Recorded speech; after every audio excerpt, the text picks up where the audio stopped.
My beloved child, I have waited for this moment to speak directly to your heart, to remind you that you are not forgotten, not abandoned, and never beyond the reach of my hand. I see you, I hear you, I feel the ache in your spirit, the questions that churn in your soul when the nights are long and the answers seem far away. But I am here, and I want you to listen closely, because what you're about to hear isn't just another message. It's your lifeline. It's a word straight from my heart to yours. Stay with me to the very end, because before this is over, you will see that the power of prayer still moves mountains, opens prison doors, and calls down fire from heaven. Yes, I still work miracles. From the beginning of time, I have responded to the cries of my people. When my servant Moses stood at the edge of the Red Sea, with the armies of Pharaoh closing in, fear gripped the hearts of the Israelites.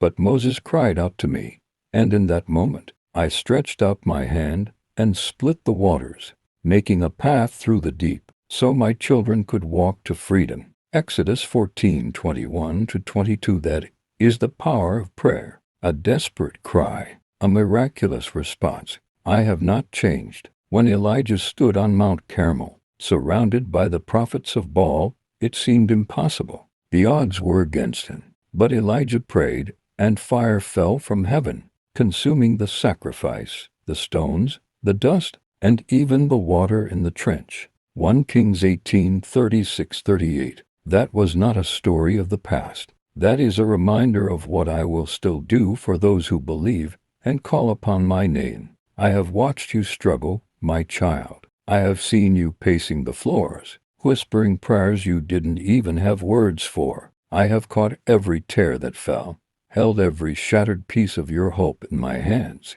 And I say to you now, don't stop praying. Don't give up. Don't listen to the voice of despair that says nothing's happening. Because in the unseen, I am moving. Remember Hannah, who wept bitterly because her womb was barren. She poured out her heart before me, and though it seemed no one understood, I heard her. In due time, I opened her womb and gave her Samuel, a prophet who would anoint kings. 1 Samuel 1:10-20. Do you see? One desperate, honest, unfiltered prayer can change history. You think your prayers are small, insignificant, lost among a sea of voices. But to me, every prayer you whisper is precious. The prayers you pray for your children in the quiet, the prayers you offer up in the car, in the shower, in the middle of the night, they rise before me like incense. Psalm 141:2. I collect them. I respond. There was a time when my servant Peter was imprisoned. Herod intended to kill him. The church prayed fervently, and while he was sleeping between soldiers, an angel of the Lord came. Light flooded the cell, chains fell off, and doors opened by themselves. Acts 12:5-10. That is the power of prayer. It summons angels. It breaks chains. It opens doors no man can shut. I am the same God who made the sun stand still at Joshua's command. Joshua 10:12-14. Who raised the widow's son through Elijah's prayer. 1 Kings 17:20-22. Who healed the sick and cast out demons at the word of my son. Jesus, Matthew 4:23-24. I have not retired. I have not grown weary. My arm is not too short to save. Isaiah 59:1.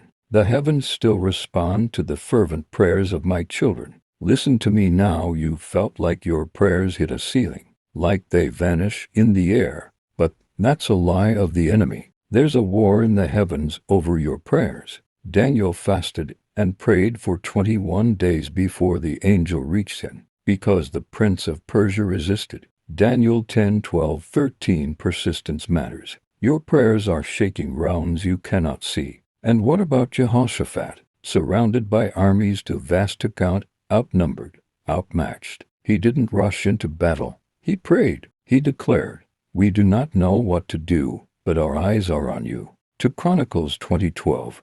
And I spoke, and I sent confusion into the enemy's camp. They destroyed themselves. Victory was won before a single sword was raised. That's what happens when you pray. Do you need healing? Remember the woman with the issue of blood. 12 years of suffering. No doctor could help her. But one prayer, one desperate touch of my son's robe, and instantly she was healed. Mark 5:25-34. I am the Lord who heals you. Exodus 15:26. Do you need provision? Recall the widow at Zarephath, preparing her last meal for herself and her son before death. But she gave to my prophet Elijah, and her jar of flour and jug of oil did not run dry through the famine. 1 Kings 17:8-16. I am your provider. You have been waiting, you have been hoping, and some days it feels like the heavens are silent. But let me tell you, I am working in the waiting. I am refining you. I am setting things in order. I am aligning people, circumstances, and divine appointments. Don't lose heart. I have answered prayers for barren women, for slaves in chains, for kings in crisis, for fishermen in storms. I have raised the dead, multiplied loaves, silenced storms, and caused prison doors to swing open. And I will move for you. I have seen the cancer diagnosis. I have seen the broken marriage. I have heard the cries over prodigal sons and daughters. And I say, pray on, because even now angels are being dispatched. Even now hearts are being softened. Even now chains are weakening. There's a battle, yes, but you are not powerless. The effectual fervent prayer of a righteous person avails much. James 5:16. Prayer has the power to turn nations, to alter destinies, to birth revivals. Do not underestimate what happens when you fall to your knees. I have stories written in the annals of heaven about widows who prayed their sons back from death, soldiers who found me on the battlefield, addicts who whispered my name in their final moments, and I came running. You may feel like it's over, that nothing will ever change, but one prayer can split seas, one cry can call down fire, one whisper can summon angels. I am not distant, I am not indifferent, I am your Father, and I am moved by the sound of your voice. So tonight, lift your head, wipe your tears, and speak to me. In your weakness, I am strong. In your fear, I am your peace. In your impossibility, I am the God of miracles. Luke 18:27. I have waited for this moment to remind you that prayer is not a ritual. It is a weapon. It is your lifeline. It is your access to the throne room of heaven, and my ear is inclined to you. Call on me in the day of trouble, and I will deliver you. Psalm 50:15. Seek me, and you will find me when you seek me with all your heart. Jeremiah 29:13. I am not finished with you. The story is not over. The chapter is not closed. I am the author and the finisher. Hebrews 12:2. And I declare over you, the power of prayer will open new doors, restore what was lost, heal what was broken, and birth what was barren. Believe it, speak it, pray it, because I am still moving.